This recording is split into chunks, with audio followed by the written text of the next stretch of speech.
Hello मेरे प्यारे बच्चों, कैसे हैं आप लोग।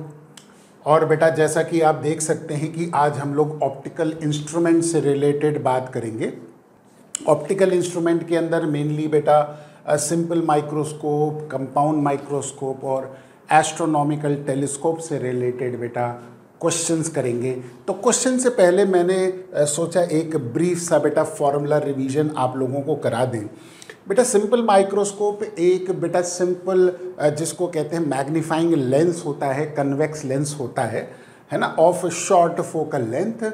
और इसमें बेटा जब हम देखते हैं तो इमेज जब कभी भी हम देखते हैं तो बेटा दो तरीके से बनती है। फाइनल इमेज जब इन्फिनिटी पे बनती है तो बेटा वहाँ पे मैग्नीफाइंग पावर मिनिमम होती है और हमारी आँख रिलैक्स्ड होती है।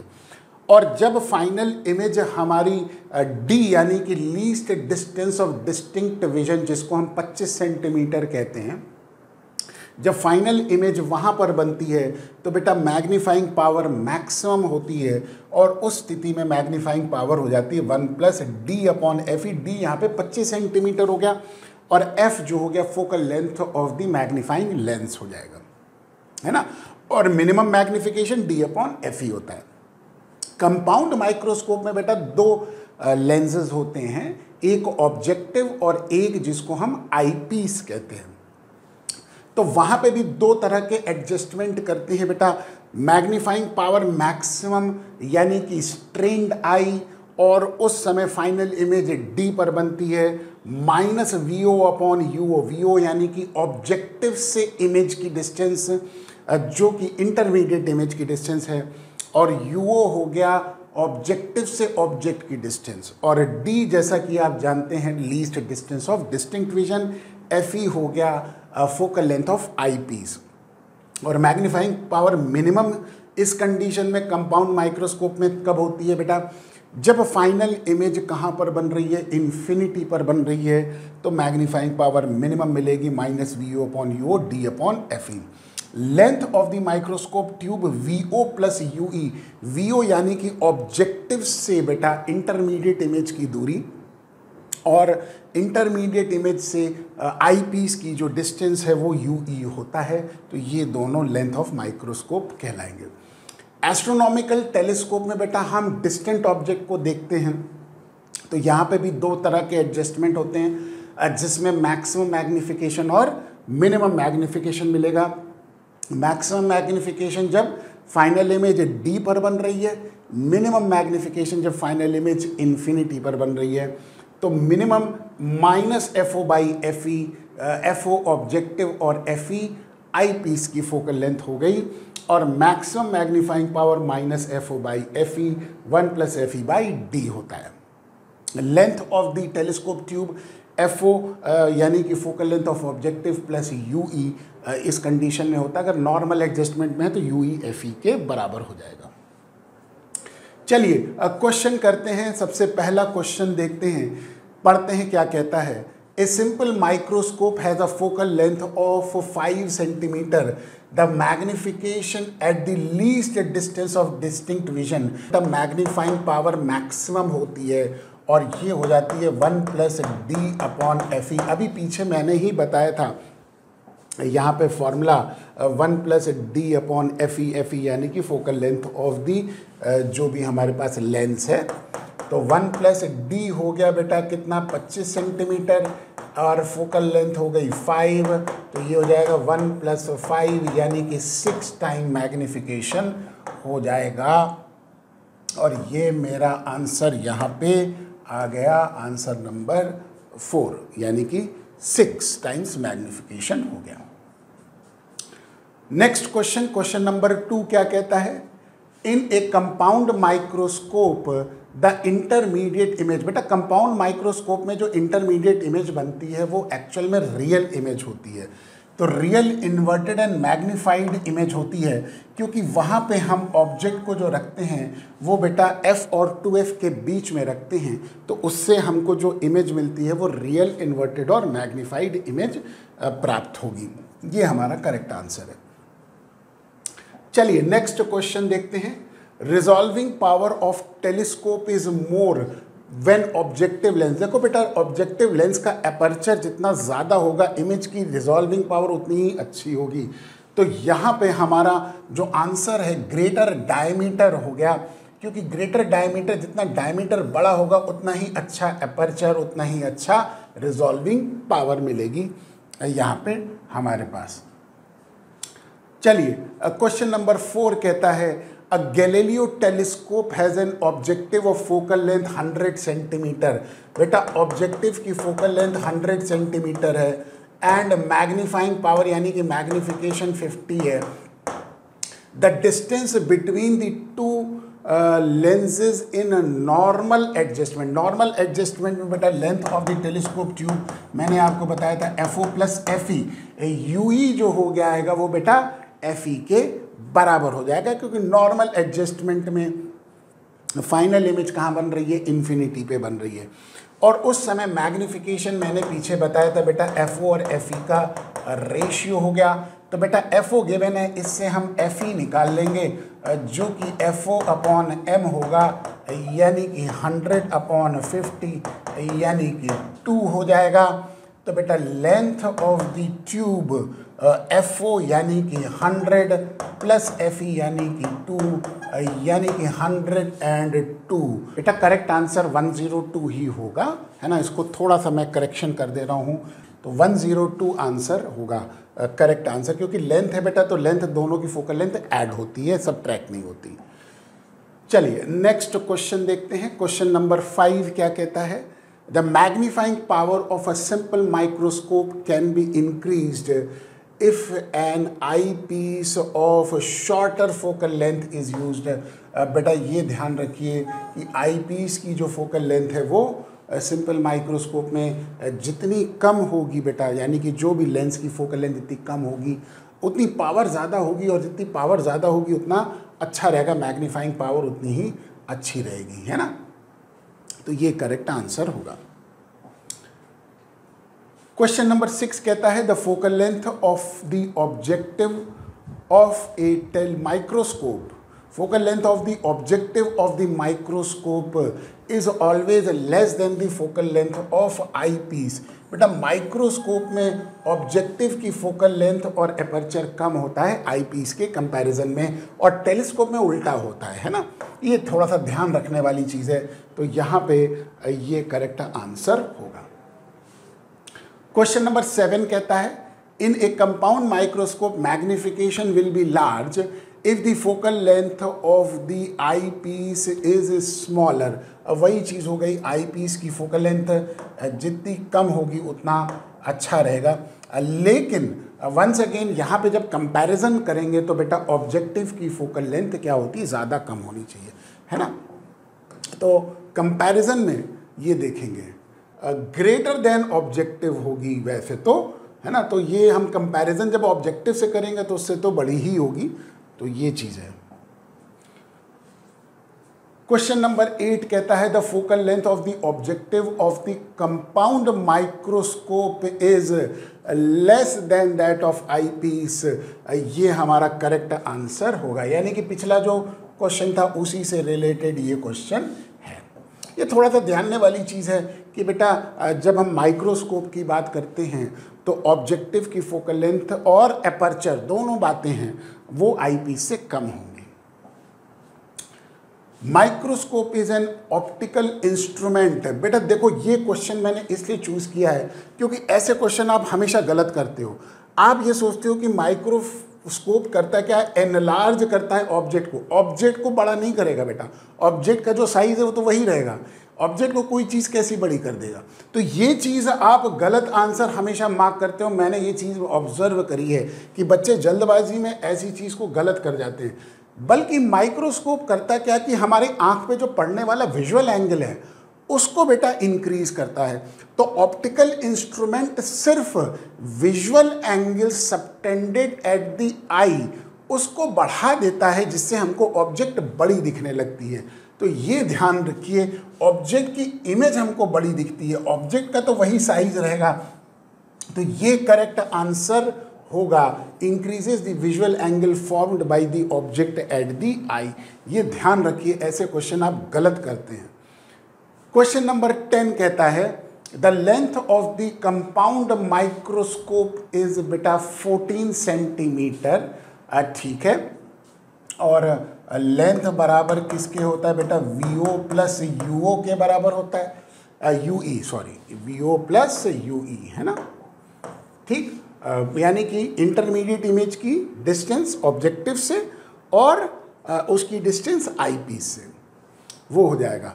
तो length of the microscope tube ये रहेगी, और ये गिवन है बेटा 14 सेंटीमीटर गिवन है। Magnifying power for the relaxed eye, बेटा आंख रिलैक्स्ड है, तो रिलैक्स्ड आई की सिचुएशन का मतलब क्या हो गया कि बेटा मैग्नीफाइंग पावर मिनिमम, यानी कि फाइनल इमेज इन्फिनिटी पे बन रही है, तो बेटा ये हमारे पास UE जो हो गया वो FE के बराबर हो जाएगा। तो फॉर रिलैक्स्ड आई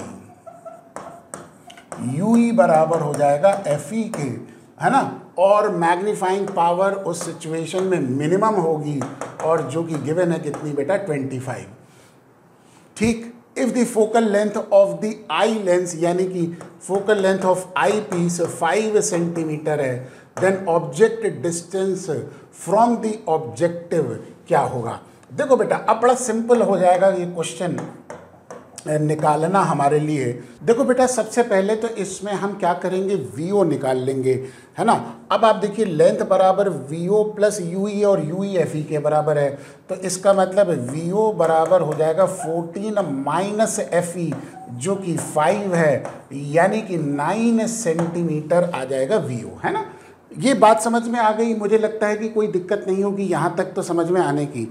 अब बेटा माइक्रोस्कोप जो है वो नॉर्मल एडजस्टमेंट में है ना, तो रिलैक्स्ड आई की सिचुएशन में मैग्नीफाइंग पावर मिनिमम होती है, और जैसा कि आप जानते हैं minus VO upon UO into D upon FE होता है मिनिमम मैग्नीफिकेशन। पीछे मैंने फॉर्मूला बता दिया है। तो मिनिमम मैग्नीफिकेशन गिवन है बेटा 25, और VO नेगेटिव साइन का मतलब बेटा इमेज जो हो गई वो इन्वर्टेड हो गई, तो नेगेटिव साइन को हम छोड़ देंगे। VO यानी कि 9 हो गया, UO निकालना है, यानी कि ऑब्जेक्ट की डिस्टेंस ऑब्जेक्टिव से निकालनी है। D की वैल्यू 25 सेंटीमीटर, FE हो गया 5, तो यहाँ से हमारे पास हो जाएगा 25 is equal to 9 upon UO into 5। तो बेटा UO जो हो जाएगा वो बराबर हो जाएगा 9/5 हो जाएगा, और 9/5 होता है 1.8 सेंटीमीटर। ये मेरा आंसर होना चाहिए। आहा, ये मेरा आंसर यहाँ पे चमक रहा है, लाल डब्बे में डालने का मज़ा ही कुछ और होता है। ठीक, तो अब आप देखिए बेटा जो फॉर्मूला मैंने लगाया है, मैग्नीफाइंग पावर मिनिमम का लगाया है, और length of the microscope tube का लगाया है ना। ठीक, चलिए नेक्स्ट क्वेश्चन, क्वेश्चन नंबर 11 देखते हैं क्या कहता है।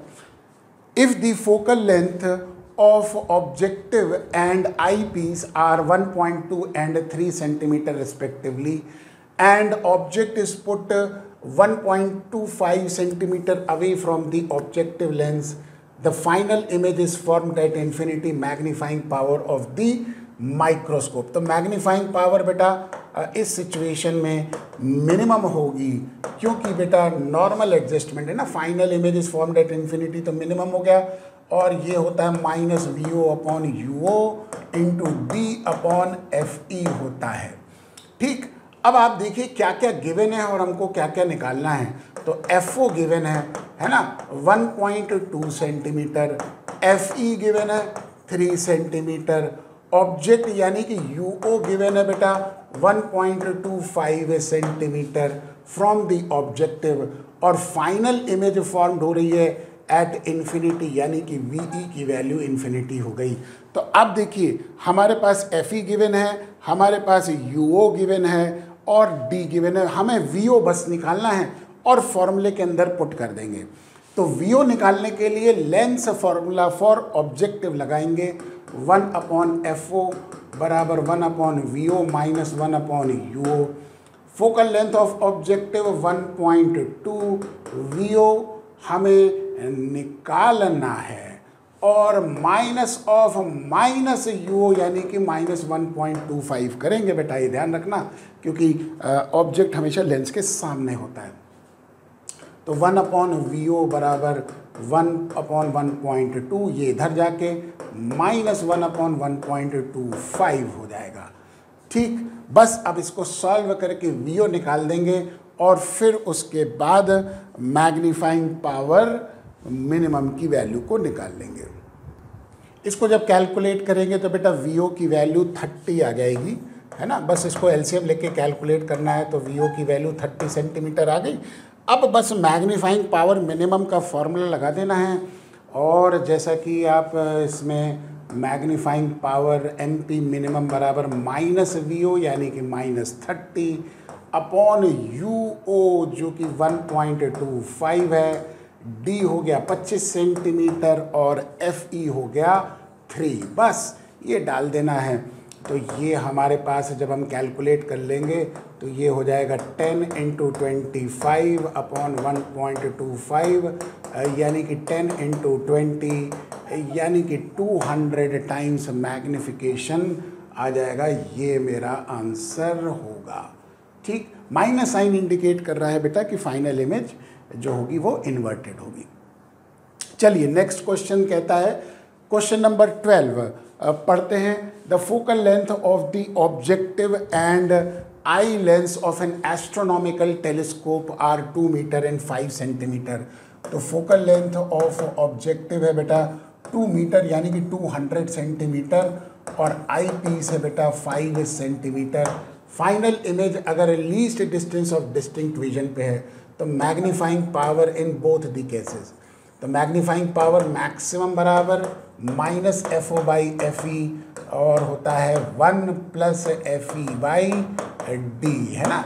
देखिए यही तो हम लोगों ने बेटा डिस्कस किया था, मैग्नीफाइंग पावर मैक्सिमम का और मैग्नीफाइंग पावर मिनिमम, तो वो होता है -FO/FE। बस अब वैल्यूज़ को डाल के बस इसमें कैलकुलेशन करना है और तो कुछ नहीं है। ठीक है, तो चलिए इसको कैलकुलेट करें, बस और कुछ नहीं करना है ना। दोनों की वैल्यूज गिवन है। अब FO और FE की वैल्यू गिवन है, तो बेटा FO हो गया -200 और FE हो गया 5 और 1 + FE हो गया 5 अपॉन D हो गया बेटा 25। तो ये हो जाएगा -40 इंटू कितना हो जाएगा बेटा 6/5 हो जाएगा, 1/5 इंटू 1 + 6/5, तो ये हो जाएगा -48 सेंटीमीटर, नहीं -48 सेंटीमीटर नहीं, -48 टाइम्स हो जाएगा, मैग्निफिकेशन है। और ये तो ये हो जाएगा -FO -200 अपॉन 5 यानी कि -40 हो जाएगा। तो बेटा आंसर हमारा ये रहा -48 और -40, ये हमारा आंसर होगा इस क्वेश्चन में। ठीक है, चलिए नेक्स्ट क्वेश्चन देखते हैं। अगला क्वेश्चन, क्वेश्चन नंबर 13 क्या कहता है। The astronomical telescope has an angular magnification of magnitude 5 for a distant object. The separation between objective and eyepiece is 36 centimetre, यानी कि लेंथ ऑफ द ट्यूब जो हो गया वो 36 हो गया। तो FO और FE का जो सम है वो 36 हो गया। फाइनल इमेज इन्फिनिटी पे है, तो यानी कि नॉर्मल एडजस्टमेंट में लेंथ यही रहेगी। ठीक है, the focal length FO of the objective and FE of the eyepiece are. ठीक है, और एंगुलर मैग्निफिकेशन यानी कि मैग्नीफाइंग पावर 5 दे रखा है, जो कि FO और FE का रेशियो है। बस इसको निकाल लेना है। तो FO बराबर हो जाएगा 5 टाइम्स ऑफ FE, वैल्यू को पुट कर देंगे, 5FE + FE बराबर 36 के, तो FE बराबर हो जाएगा 6 के। ये मेरा आंसर FE बराबर 6 के आ गया, है ना। और इसी तरीके से अगर FE 6 आ जाएगा तो FO आप निकाल लेंगे 5 टाइम्स ऑफ 6 यानी कि FO की वैल्यू 30 निकाल लेंगे। तो FO बराबर 5 टाइम्स ऑफ FE जो कि 30 सेंटीमीटर आंसर आ गया। इजी है, बहुत इजी है। चलिए नेक्स्ट क्वेश्चन देखते हैं। क्वेश्चन नंबर 14 क्या कहता है। N astronomical telescope has 2 lenses of focal power given है। तो बेटा देखिए पावर ऑफ द ऑब्जेक्टिव बराबर 1/FO और power of the eyepiece जो होगा वो बराबर 1/FE हो जाएगा, है ना। तो पावर गिवन है और ये गिवन है बेटा 0.5 और ये गिवन है बेटा 20, है ना। तो बस अब मैग्नीफाइंग पावर निकालना है। तो मैग्नीफाइंग पावर बराबर क्या होता है FO/FE का रेशियो, और FO और FE का जो रेशियो है वो इनके पावर का रेसिप्रोकल होगा, यानी कि PE/PO हो जाएगा। तो 20/0.5 यानी कि 40 आंसर आ जाएगा, ये आंसर आ जाएगा, है ना। बेटा ध्यान दीजिएगा बस, क्योंकि ये पावर गिवन है और वो हमारा मैग्नीफाइंग पावर फोकल लेंथ के टर्म्स में है, तो बस उसका रेसिप्रोकल उसी हिसाब से पावर का आ जाएगा। नेक्स्ट क्वेश्चन कहता है electron microscope is better than optical microscope. बेटा इलेक्ट्रॉन माइक्रोस्कोप का इस्तेमाल इसीलिए करते हैं क्योंकि it has got better resolving power, उसकी रिजॉल्विंग पावर बहुत अच्छी होती है। ठीक, तो ये वो बेटा ऑप्टिकल इंस्ट्रूमेंट से रिलेटेड कुछ क्वेश्चंस थे। उम्मीद करता हूँ आप बड़े अच्छे से तैयारी कर रहे होंगे अपने CUET के एग्ज़ामिनेशन की। जितनी मेहनत हम कर रहे हैं आपके साथ, उतनी ही मेहनत आप लोग भी ज़रूर कर रहे होंगे। चलिए आज के लिए इतना ही बहुत है, बाकी बातें नेक्स्ट क्लास में करेंगे। तब तक के लिए thank you so much, have a nice day.